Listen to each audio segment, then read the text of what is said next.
Haley Murr, Director of Operations here at Murr Ranch Group. Welcome again to the Lay of the Land live stream series, where every other week we discuss the ranch and sporting property market, buying and selling advice, and the latest best stewardship practices, as well as topics currently impacting landowners. Murr Ranch Group is a full-service ranch real estate brokerage and consulting company focusing on legacy ranches and sporting and conservation properties around the West. Today, we're actually going to be talking about one of my favorite topics. We're going to be talking about regenerative agriculture. What is it? Is it beneficial? What does it look like in practice? And once again, this is a very interesting topic, but there's a lot to it. So please feel free to ask your questions in our chat window, and we will try to answer as many as we can. If we don't get to them, we will try to answer them after the conversation and email you directly. Helping me out today is Senior VP and ranch broker Tommy Latousek.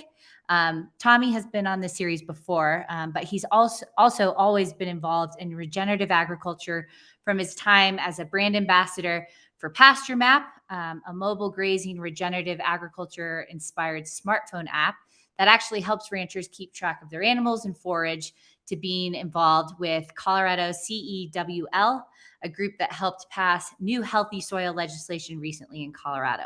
So without further ado, here's Tommy. Hey there, Tommy. Hi, Haley. How are you doing? Good to see you again. Yeah. Well, thanks for that introduction. Yeah, I'm excited to talk about regenerative agriculture, regenerative ranching. Here we are in the Rocky Mountain West, so a lot of it's about ranching, and we thought that this would be a good topic for our clients and for our listeners. And yeah, I've been peripherally involved in regenerative agriculture in recent years. First, as you mentioned, with Pasture Map, where I was a brand ambassador and did a lot of outreach for them and connecting them to our ranch clientele. Our clientele are ranchers, their clientele are ranchers. So we had some overlap there and helping them with a consulting basis. Awesome. And also with that is the Colorado Cool was this multi-stakeholder effort that helped pass the Healthy Soils legislation last year to create some incentives for agriculturalists to transition to regenerative ag. So that's a little bit of how I've been involved. This is I am a ranch broker, a ranch realtor. So this is all kind of part of my platform that I market myself from, whether it be conservation easements or water or things like regenerative ag. This is all part of the hats that we wear and what we do in ranch real estate. So it's been beneficial to me, and also just a topic that I'm passionate about. And in doing all of that regenerative work peripherally, I've met some wonderful folks, some real experts in the field, people that do it full time. So I wanted to bring one of those resources in to talk with us today. And that would be Kevin Watt, who is with Tomkat Ranch. And there's Kevin. Hi, Kevin. Hey, Kevin. Hey, everyone. Thanks for joining us today. And how did you guys meet, actually? I know through this kind of world, but Right. anything? When I was helping out Pasture Map with their brand ambassador sales work, they were a startup, and I believe it was Tomkat and Kevin that used Pasture Map in its beta stage to try to kind of help them out and help the software out, so that, because he was using it on the ground. He was an operator at Tomkat Ranch. So we'll get into that here. But so I met him through that, and then some of the outreach that he was doing at Tomkat Ranch, like at Kavira Coalition, who is a big regenerative oriented not-for-profit. So we crossed paths in those ways, and I just know he's interesting because he's been an operator and an advocate and strategist for regenerative ag. So with a lot of our clients being ranchers, they like to hear from actual operators, who have been on the ground. So that's why I wanted to bring him in. And as I mentioned, Kevin was an operator, but he first started learning about regenerative ag under Joel Salatin out east. And Joel Salatin, for those that don't know, is one of the real sort of pioneer guru experts of the regenerative field. So that's really a cool thing to be able to study and work under Joel out at his farm in Virginia, wasn't it? And, yeah. So, and soon thereafter, Kevin started his own operation in California at the Early Bird Ranch. And at Early Bird Ranch, you partnered a bit with Tomkat Ranch. So that's what got you to Tomkat, sounds like. And that brings you here. So how are you there, Kevin? Doing really well. I gotta say, I'm a big fan of your live broadcasts of your podcast. So it's really quite an honor to even be here. So thank you, Tommy. Thank you. That's very kind. We're working on it. We're learning day by day. So we appreciate that. I would love to hear more about, Tommy told us a little bit about all the farms and ranches you've been working at, but it's interesting. It seems like you've been all over the country. So it's cool to know that regen ag is happening all over the place. So I'd love to hear more about those experiences. Yeah. Absolutely. Yeah. And, it's been a big part of my focus is seeing it work in these different contexts. I mean, everything about regenerative agriculture is based in the goals and the context of each, operation.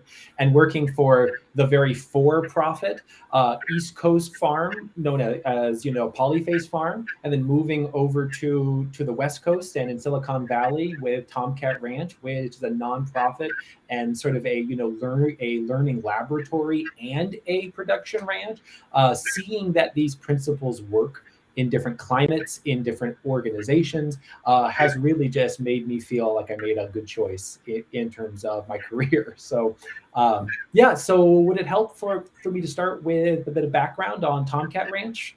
Yeah, that would be great, since they're kind of awesome. the pinnacle out there. They sure are. And so for those who don't know, Tomkat Ranch is a working grass-fed cattle ranch out south of San Francisco.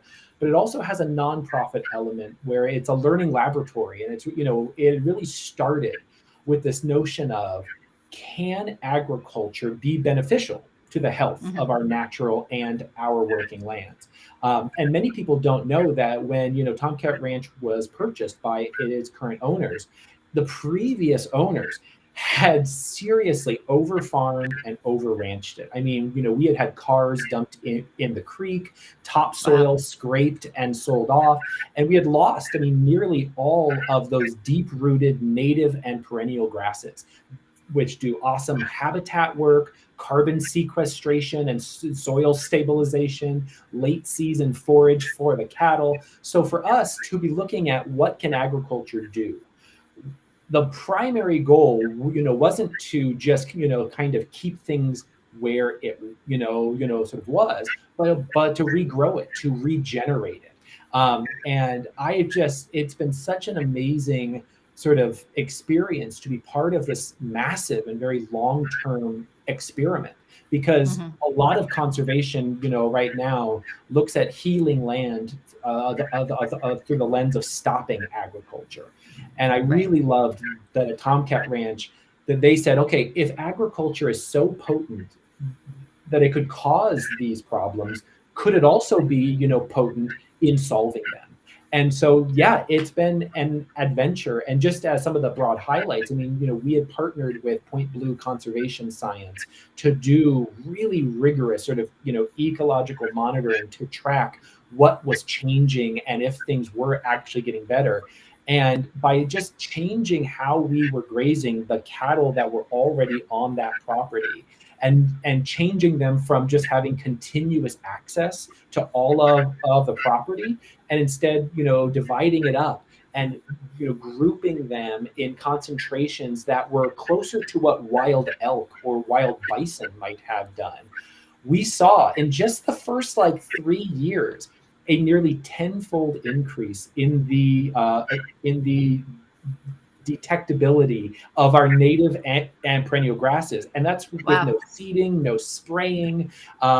Then soon after, I mean, now that we have these late season forages, which are, so beneficial, we, saved tens of thousands of dollars on our hay bills. The soil compaction started to improve. The soil carbon sequestration rates were growing. And now when, rain falls on the property, more of it gets soaked up into that spongy soil, so that even during drought, we are often, greener longer.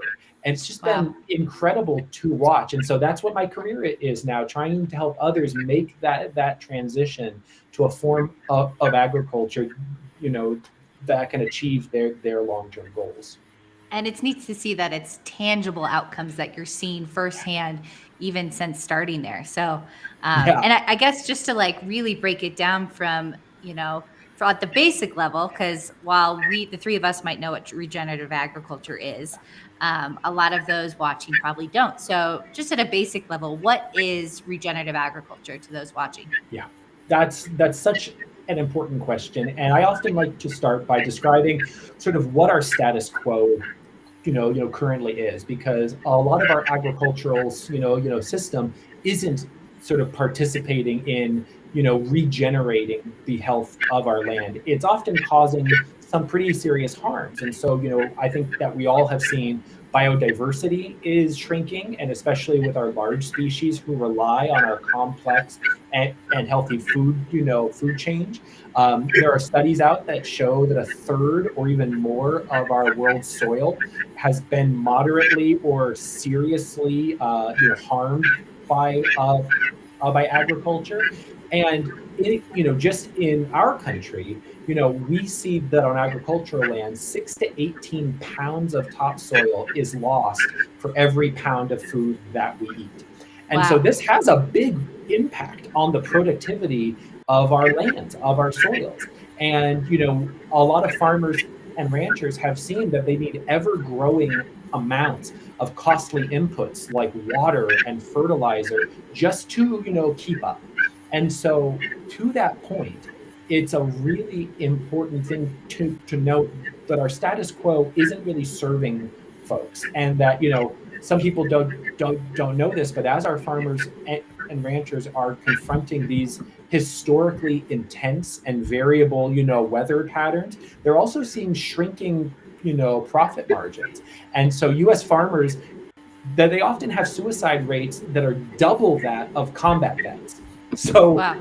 so regenerative agriculture is the sort of alternative. It's this idea that we can grow our food, our fiber, our fuel in a way that enhances the resilience and the productivity of our land, of our farm businesses, and of the surrounding sort of, communities, both human and wild. Awesome. So yeah. Yeah, I mean, what can't? There's nothing wrong with that. Yeah. I don't see anyone seeing a problem with that. And I guess I'll let you guys kind of have a dialogue because of your experiences with regenerative ag. But I know you've spoken to some of the benefits you've seen, the outcomes, the tangible outcomes you've seen. But can you guys tell me a little bit more about why it's become so important in today's day and age, the benefits?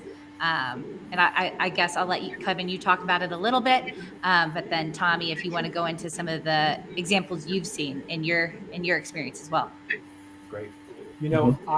I would say that at the core of all of this, what makes regenerative ag sort of different is its, focus on the idea that through comprehensive planning, careful monitoring, and, adaptation, we can work with the natural world instead of investing a whole lot of energy into fighting it. Okay.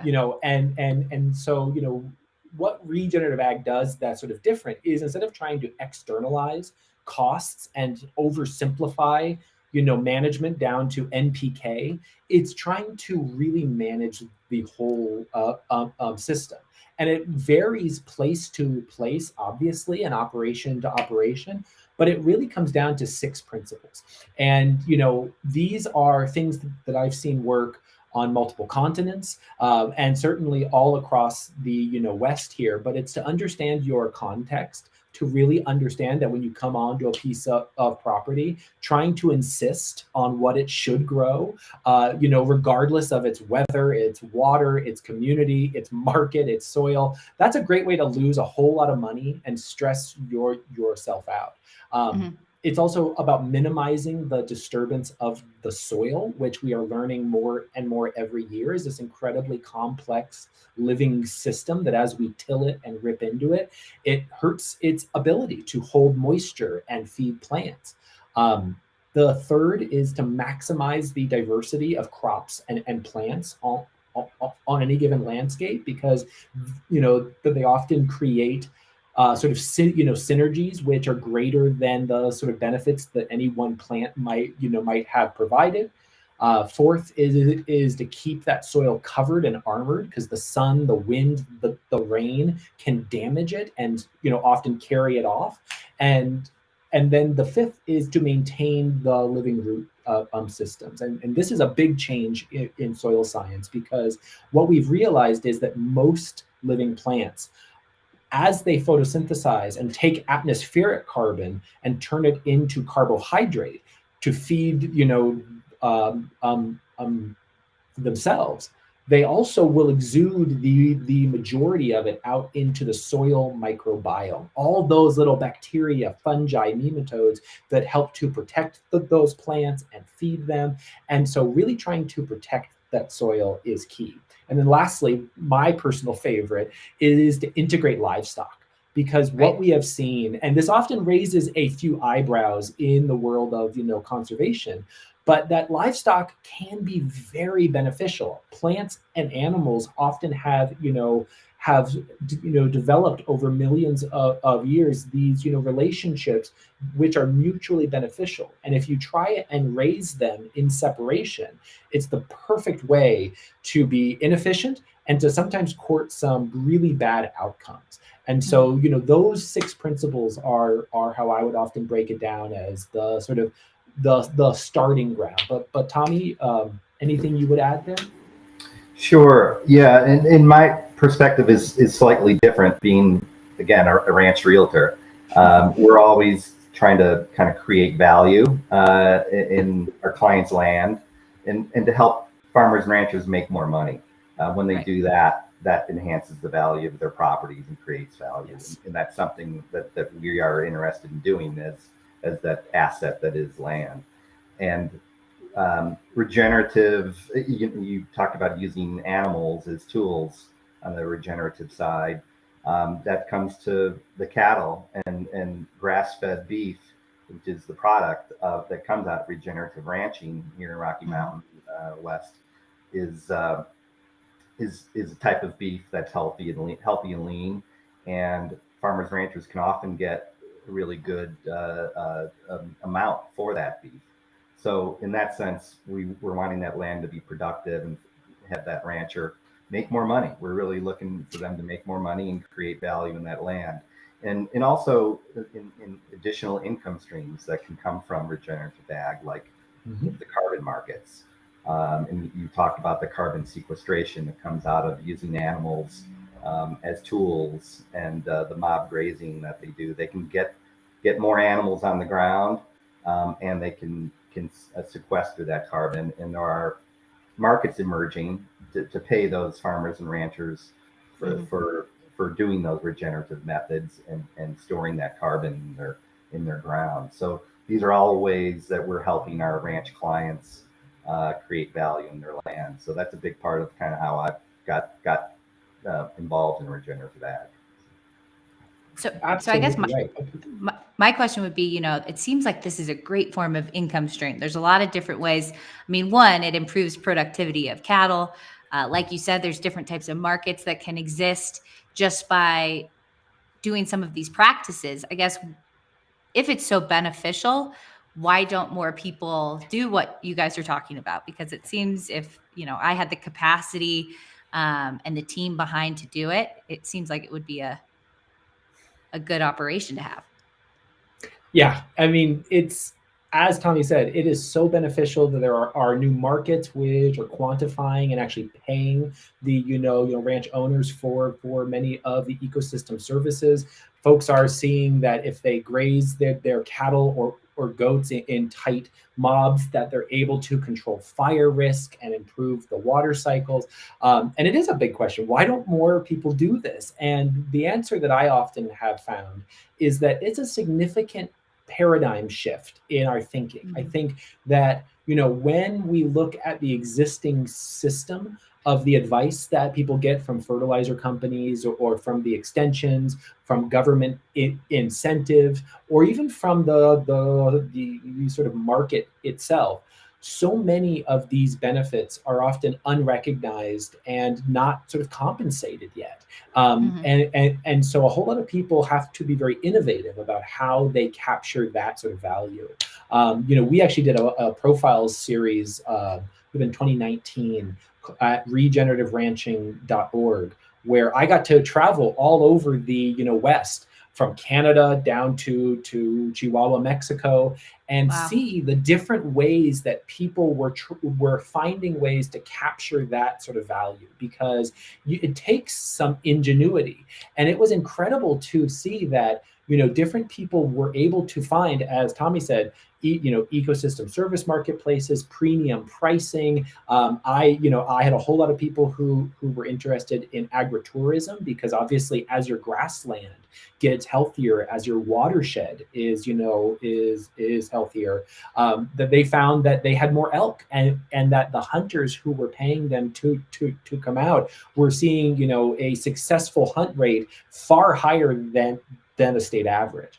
And so it's not sort of packaged and ready to hand out in its sort of fullest extent yet, but we are seeing wonderful cooperatives like Country Natural Beef and Thousand Hills Beef, which are helping ranchers to access the sort of grass-fed beef marketplaces that we see really sort of valuable now sort of collaborations happening, where certain fire protection districts are helping ranch owners to graze in a way that makes their property less less vulnerable to a catastrophic wildfire. So yeah, it's nascent, it's coming, but it is still a pretty big shift in thinking. Yeah, and I mean, I feel like we've seen that. Tommy, I'm sure you've seen that, the change even between ownership, from one manager to another, let alone a manager is still being there and then asking them to change their, the entire way they've been doing it for maybe even generations. It's a hard thing to do. But I don't know if, Tommy, you've kind of experienced some of that, explaining this to ranch owners. And right, a little bit of that. We deal with the transfer of properties quite often, and a new landowner who might not have that much experience with ag. And so I will often put them in touch with resources like Tomkat or their local NRCS office or soil conservation district to help help them with that transition. And so because of the limited amount of regenerative I've done, I do get calls from buyers and sellers of properties to kind of put them in touch with folks on the grass-fed and regenerative side. So yeah. And one thing that I would add there too is, we've also seen that in some cases, certainly, folks are not the one managing the cattle on their own land, that they have a sort of lessee. And it can be really hard to put into a grazing lease, really rigorous and, and an effective term for how to, prioritize regenerative outcomes. And it was something that, we had confronted so many times at Tomkat that actually last year we got to work, and I think we published it 2 months back, a new guide for how to create regenerative, grazing leases, because so many landowners and so many lessees were scratching, their heads going, we want to do this, But we know that it can't just be a handshake. It has to be built out as a system of expectations and sort of measurable outcomes. But that hurdle, really was a big one. And now we're starting to see that folks do feel much more confident saying, I do want my land to be more resilient to fire and drought. I do want, healthier wildlife and healthier cattle. And now Right. I'm actually willing to create a contract to have those outcomes, happen. That would be a interesting document. Maybe you can share that Sure. with us after this episode, because Absolutely. we do deal quite often with new buyers who aren't the operators, but they want to continue operating the property in its historical grazing fashion, and we put them in touch with neighboring lessees that can help them with that. So having that document, would be helpful. Yeah, because I think it's important too, creating a plan that can also achieve certain goals. So if you're a hunting buyer, you're a conservation buyer, you're an ag buyer. It sounds like from our conversation that all of those profitable outcomes in all of those different areas can be achieved through regenerative ag. Um, from what you've been talking about with the hunting, conservation, and the profit of ag. So creating those Absolutely. plans. Yeah, and I would just add in many diverse ways too that at Tomkat Ranch, our biggest improvement was just ditching tens of thousands of dollars in hay every year, because now we had those native and those perennial grasses that were growing late season. And so it happens in myriad ways, but if folks get a good system of planning and monitoring, and then having a plan for adaptation, it is in reach. Mm-hmm. How about Kevin? Sources of helping with this transition, financial resources to do that, because that's what some agriculturalists would say, that it's just expensive to transition to retail. But there are some sources out there. Yeah, and it absolutely can be, a costly move, because a lot of people have invested pretty heavily in the infrastructure of the sort of conventional ways that they've been growing. But the good Mm-hmm. news is, and part of that profile series was seeing that programs like these state level healthy soils programs that now Colorado has, thanks to CoCool and so many others, but also with the NRCS. And the biggest program is the EQIP, the Environmental Quality Incentive Program, which will help do cost share on things like planned grazing and on riparian plantings and all of that. And so those are the sort of biggest sort of levers. But Tommy, I know that in addition to the ecosystem service marketplaces, you've also worked with some other options too. There are some startups that are getting into this space that see that need for financing the transition. Ones I've come across are Mad Agriculture. They've got some private money behind them to do this. There's a couple other startups. One is called Farm Raise, and another is called Steward, Steward. So, it's interesting to see these peripheral businesses, startup businesses get involved in regenerative. They see the prospects for it, and they see the potential to be profitable, make money, and to help with things like climate change in the process. And with that, it sounds from someone, I traveled to the Bijou Ranch in eastern Colorado to go to a Savory Institute managed Mm. property. And they talked about, it's a bison ranch. I think they're slowly moving away from bison. But their whole plan was about grazing patterns.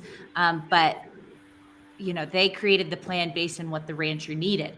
So I think what's really cool about regenerative ag, instead of kind of being pigeonholed sometimes by maybe a conservation easement all the time, it's it's neat because regenerative ag lets ranchers get to that outcome that they're looking for through certain measures. But to some, that might seem a little daunting. So how long does it typically take to maybe create a plan and to get those plans up and running and started on a Yeah. property? That might be a That's such a loaded great question. No, it's an important one because Yeah. like if you don't know what your goals are, you just kind of run in circles. And the Right. Savory Institute has been incredible about sort of pushing forward the need for any kind of agricultural plan being, sort of rooted in the sense of you need to know what your environmental goals are, your economic goals, and your social goals, because obviously Right. how you are interacting with your customers, with your community, with your family can be the sort of deciding factor for if your operation is a success. And so that kind of comprehensive planning, it takes time, and it's something that we often see folks really kind of hit their stride after 2 to 3 years, because with the Okay. first plan that you either go in the extreme of it's too vague or it's way too detailed, and then as you put it into practice, track what's working and what's not, your second and third plan start to take a shape that's pretty mature. Right. And so that kind of transition typically also plays out for the economics too, because a whole lot of on the ground sort of realities, be it the species of cattle that you're grazing, or the way that you're dealing with purchasing hay or farming certain fields, that all kind of susses out over about 2 to 3 2 years, years. Okay. on average. Yeah. And some of those programs you were talking about, Tommy, that with the financing and things, how long do those typically take to kind of, if you were to try to work with those, is that a pretty quick process, or would that go hand in hand with kind of the plans that Kevin's talking about? Yeah, I think they kind of cover that transition period that Kevin sort of outlined, that couple of years. That kind of the sweet spot seems to be 3 to 5 years, where most of the programs will cover those new costs to you in that period. Yeah. Awesome. And, we've talked about a lot of the plans, and it sounds like we have a lot of resources out there. So I'm going to get with both of you all to get those for our future ranch buyers and current sellers and landowners. But I also wanted to talk about, we talked about the profit of what regenerative ag can do for a ranch. And it sounds like, Kevin, you have a new position that's coming up soon here, where it is a for-profit model, but it uses regenerative ag to really get to those outcomes for some of the things that you're trying to do. Do you mind telling us a little bit about that? I'd be happy to. So yeah, in just about 10 more days, I'm switching over from Tomkat Ranch to work as the general manager at High Lonesome Ranch in Debec in Western Colorado. And Congrats. for those who don't know, thank you. It's so exciting. And it was maybe the only place that could have tempted me away from from Tomkat. But yeah, High Lonesome is a 400 square mile ranch in the arid West, and they have really identified that for both their agricultural work and for their work as a guest ranch, regenerative agriculture is this really crucial tool, that it's a way to have a more profitable sort of production model for grass-fed beef, for hopefully other products soon, but also to have a beautiful landscape with a watershed that brings in those amazing fish and big game that guests are excited to come and hunt or just view.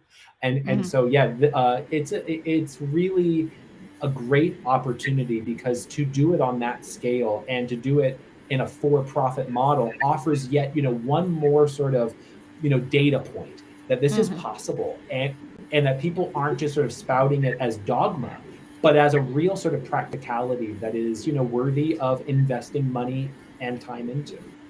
That's an exciting opportunity. We're all excited for you, Kevin. And Thank you. High Lonesome also has a little bit of a kind of a public platform too, don't they? So that you'll kind of be able to continue with kind of educating folks, especially other practitioners, on Absolutely. regenerative methods. Yeah.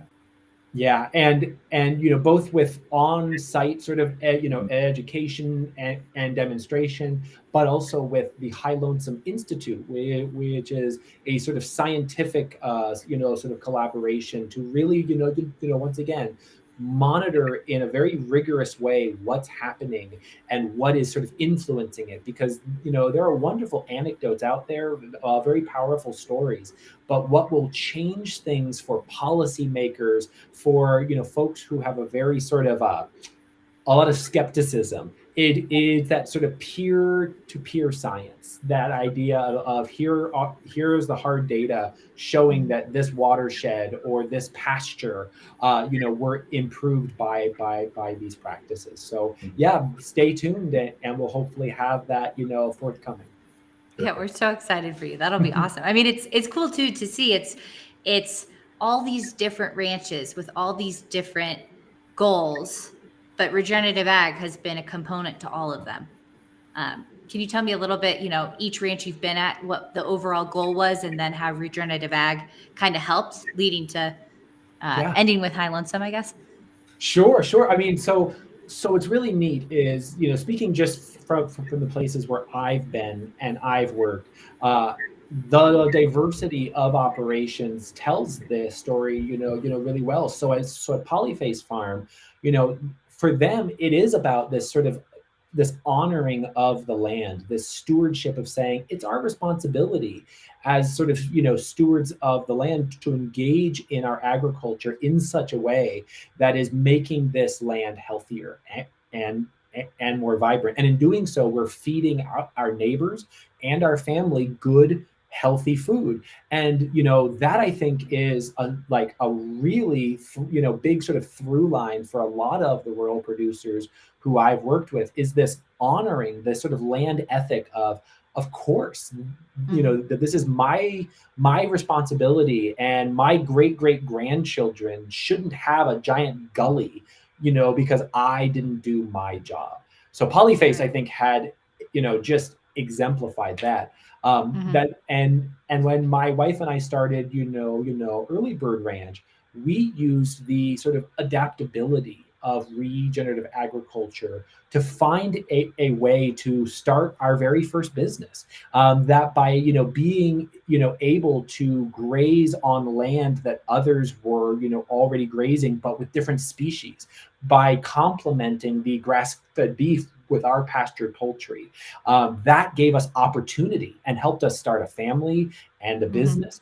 And then Tomkat Ranch, with their commitment to really saying we inspire people and show them that there's hope, that conservation is not just about restricting our access to the natural world, but perhaps even deepening it. And we're going to show in a rigorous way with hard science that human beings can be a very beneficial part of any sort of ecosystem. And then I would say, lastly, with High Lonesome Ranch, in this era now of really volatile weather, of catastrophic wildfire, of drought, of all of these sort of swirling crises, can you take a large piece of ground and make it a profitable example of how to do stewardship at scale? Because on smaller acreages, you have more control, and it's really wonderful to see.